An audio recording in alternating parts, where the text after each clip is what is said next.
So back in December, I finally discussed The Exorcist. I watched the full movie for the first time ever, I reviewed it, and after doing so much research, I couldn't help but be a fan of what used to traumatize me as a child and young adult. Like, I couldn't even look at the cover of the movie, because then I'd just be overtaken with fear, and my horror movie brain would just set off. Oh, jeez. But regardless of that initial unease with the material, it was such a fun video to make, and you guys seem to enjoy it too. So, I obviously know there is a sequel to the infamous Exorcist. Exorcist 2, The Heretic, which I've also never watched. I don't even remember it being discussed. Even nowadays, what happened? What the hell is this movie? And why is it nowhere near the infamy of the original?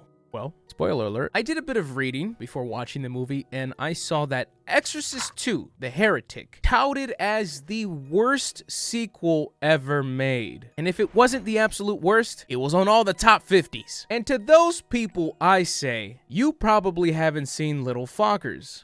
Little Fockers? Exactly. I love Meet the Parents. Even Meet the Fockers. What the fuck is Little Fockers? I barely remember watching that damn thing. All I remember is De Niro had a slammer just on concrete for like 10 minutes. And that was the joke. Old man with hard hog. Anyway, I doubt this Exorcist sequel is that bad. Like, I'm sure it's bad, but there's no way that it's as bad as people are making it out to be. I mean, people are destroying this movie. By the looks of it, you still have Linda Blair, and Max von Sydow is credited. I don't know how, because he died in the last movie. William Friedkin is no longer the director. William Peter Blatty, the author of The Exorcist, wouldn't write a sequel for them to use as source material until 6 years after Heretic. And either way, Blatty's not involved. He wanted no part of this. And well, in my opinion, Friedkin, Blatty, and some strong performances in lead roles were the perfect recipe for such an iconic horror film. And that's nearly all stripped away. Ellen Burstyn and Jason Miller told him to kick rocks.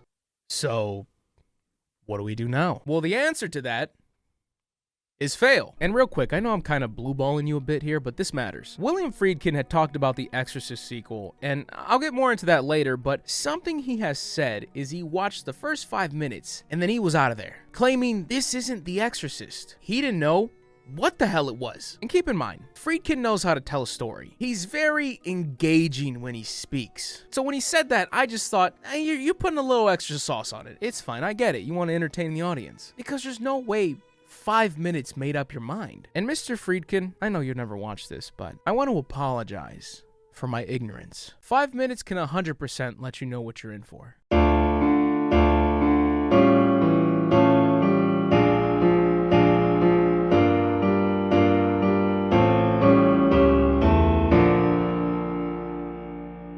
A random priest is entering a crowded location, I'm assuming somewhere in South America, where a woman is possessed. He walks in, opens his Bible, has Father Merrin tucked like his favorite Pokemon card, and gets to it.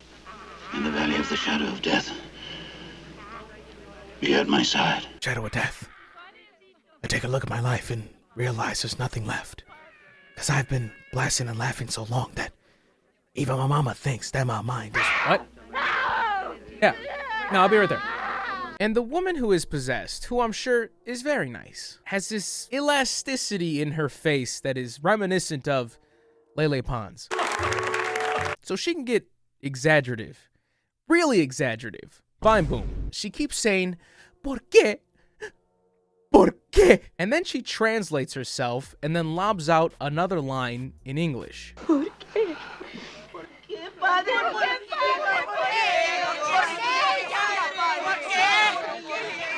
Silencio! Silencio! Which just really twists my scrotum. Why? We are clearly somewhere in South America. Everyone is speaking and praying in Spanish. The priest knows Spanish. It's like quasi breaking the fourth wall to awkwardly translate something just for the audience's sake. Subtitles are not a sin. We all went to public school. Make us read. Be a man. This movie should just not have began here. Everybody coming to see this movie has cold-blooded Reagan in the back of their heads. It's the makeup, the performance, the sounds that Reagan made, all haunting. This exorcism has none of that. It's just a wacky woman. And it doesn't help that she runs away, starts swatting away candles to start a fire. Not the wax! My shoes! And then she just harakiris, hold on, I gotta do this.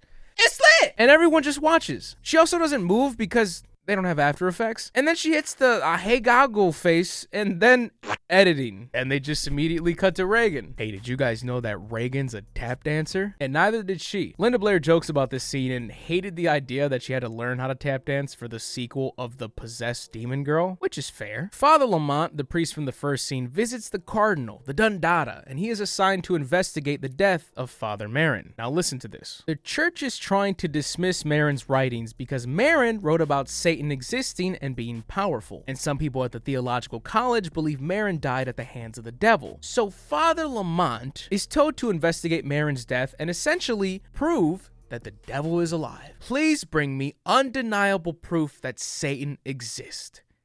And yes, fucking women is still off the table. I think it helped draw genuine fear with the overwhelming majority of the effects in the original Exorcist being practical. They clearly took a different approach here, which is fine, but this next scene really drives home why, watching this, you will no longer fear The Exorcist. I should have watched this movie when I was younger. I would have been cured. There'll be people get healed in the reruns. Hold on, guys. It's ad time. You know what's hilarious? I'll let you guys in on a little secret here. Companies will legitimately tell you, don't say that to start the ad. Which, one, who the fuck says that unironically? And two, yeah, instead I'll just start talking dragons and doom towers. I'm sure they won't notice. Sometimes you just see ad reads and you're like, how do they expect me to keep you here? What am I supposed to do with the script? Flash my meat? Say something controversial? Justine sucks. I said it.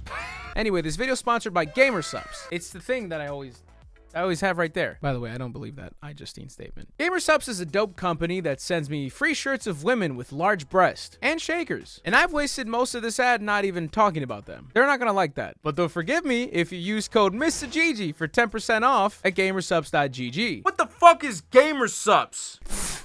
What the fuck is GamerSupps? You mean the leader in gaming energy and nutrition? Read a book. I need caffeine to function. I just do. But sugary monsters smell like belly button, and pre-workout gets me way too fucking yoked. This is my perfect middle ground for clean, no calorie, no sugar energy. The new flavor waifu candy is out, and I don't really like it. But that's because I don't like cotton candy. Grow up. Blue Raz, Mango Meta, and Dragon Fruit Punch go hard. Also, by the way, they're not gonna like that I said that about the new flavor they just launched. So please support the code. Just to clarify, I love the product and GamerSupps has been nothing but kind to me. They have been great to work with. GamerSupps, stop. You look mad. I mean, if you like cotton candy, you'll love this shit.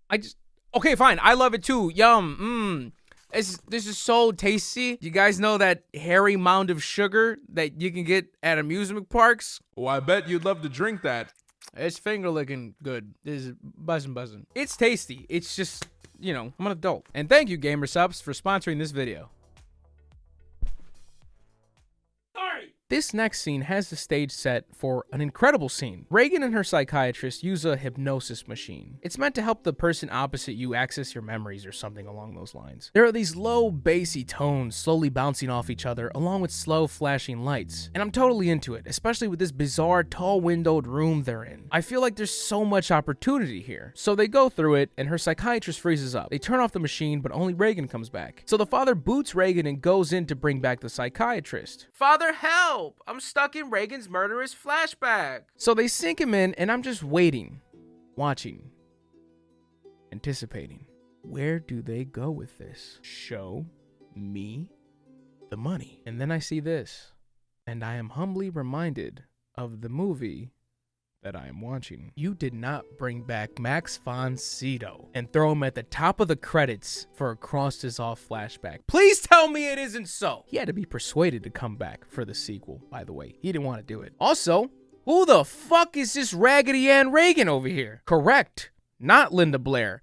Or even Eileen Dietz, the double for the original. That's because when Linda Blair agreed to reprise her role for this movie, she refused to get any crazy demon makeup. And it wasn't like she was being an actor that's tough to work with. No, she told them, I'll do it, but none of this bullshit. They had to figure out another way. And good on Linda for setting that boundary, especially when she was so young. Although, that'll come into play again. But with this scene overlaid, now this just looks like a bad SNL sketch. I mean, an SNL sketch.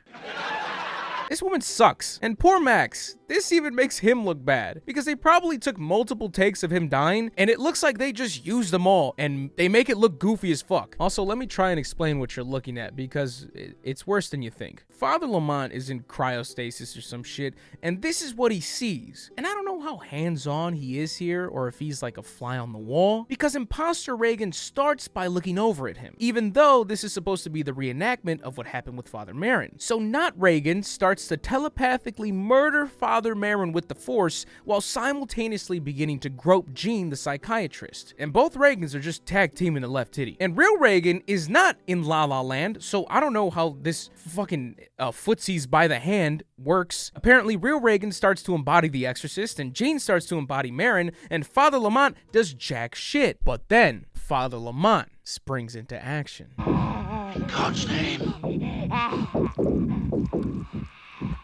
This pussy-ass demon. That was it? That's all it took? 3 words? I don't think you needed a priest for that one. This movie's getting kinda silly. Kinda bad. It was horrible. Utterly horrible. And fascinating. Did Papa John just break the 4th wall?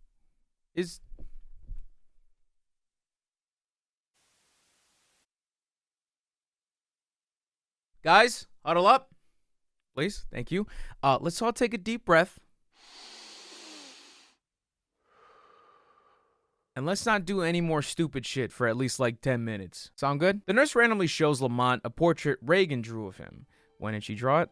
I don't know. But he immediately interprets it as flames behind his head and assumes there is a fire among us. The phrase among us has just been tainted at this point. The flames.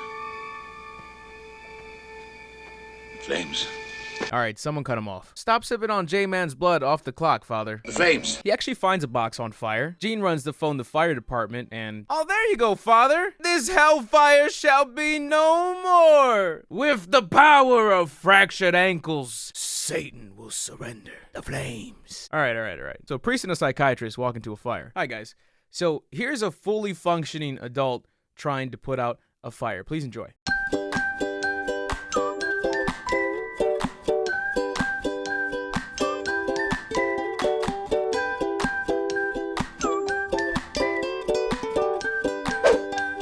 Also, can we listen to this conversation? Okay.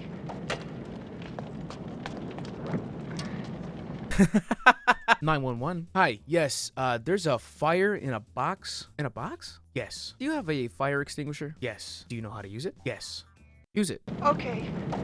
This fire won't escape my crutches! We're only a quarter of the way through this film. So now this is where Reagan begins to dream about... Take a guess. That's right. Africa. We see a brave soul attempting to lasso Locust. We see a young Father Marin snapping some quickies for the gram. And then IRL Reagan sleepwalks to the open roof of her apartment. Let's not question it right now. We'll move on. Fun fact, they weren't given permission to film back at the infamous Georgetown location, which... lol. But in this scene, they're back at Reagan's old house. And the movie just lugs along, but not without some great comedy that was 1000% non-intentional. Don't you ever need a woman, Father? Yes. And don't worry, we're not done making this movie as nutty as possible. So Father Marin had exorcised a boy named Kakumo in Africa. Pazuzu had temporarily claimed him because this boy had special powers worthy of going toe-to-toe with this demon. Father Lamont is learning all of this hooked up on the dialysis machine with Reagan because young Pizu is still very much present in her. So Pazuzu, I know this is tough to keep up with. Don't you start tuning me out. You'll have to work a bit here. I'm sorry. I didn't write the fucking script. So Pazuzu is like bickering with Father Lamont like, I could possess Kakumo again, easy day. And Lamont wants to know, well, where is he? So Pazuzu agrees to show him where Kakumo is, traveling through the landscapes of Africa in the form of a locust. I don't even know if this is a dream sequence anymore, but they're venturing to him and people scream and run because they fear the locust because of how Kakumo was possessed to begin with. And they finally get to Kakumo, who's James Earl Jones, and he does the Michael Jackson beat it tiger growl and wakes everyone up. And it was at this point in the movie where I felt like I needed to masturbate because I was desperate for some form of clarity. Still not halfway done. I'm autistic. What's the matter with you? I'm I was possessed by a demon.